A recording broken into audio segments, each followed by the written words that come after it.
வண்டியோட பாடி சைட்லையும் smooth curves and lines draw பண்ணியிருக்கிறத நம்ம இங்கே பார்க்க முடியும்.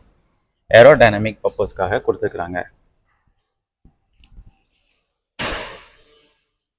இந்த ஸ்மூத் கர்வ்ஸ் அண்ட் லைன்ஸ் பார்த்தோம்னா ஃப்ரண்ட் ஃபெண்டர்லேருந்து ஸ்டார்ட் பண்ணி ரியர் ஃபெண்டரில் கொண்டு வந்து ஃபினிஷ் பண்ணியிருக்கிறாங்க.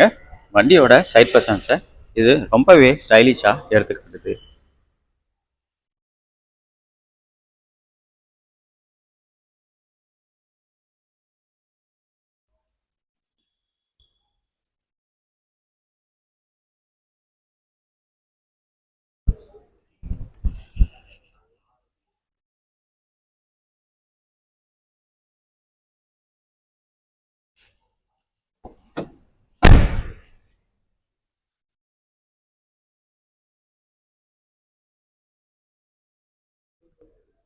வண்டியோட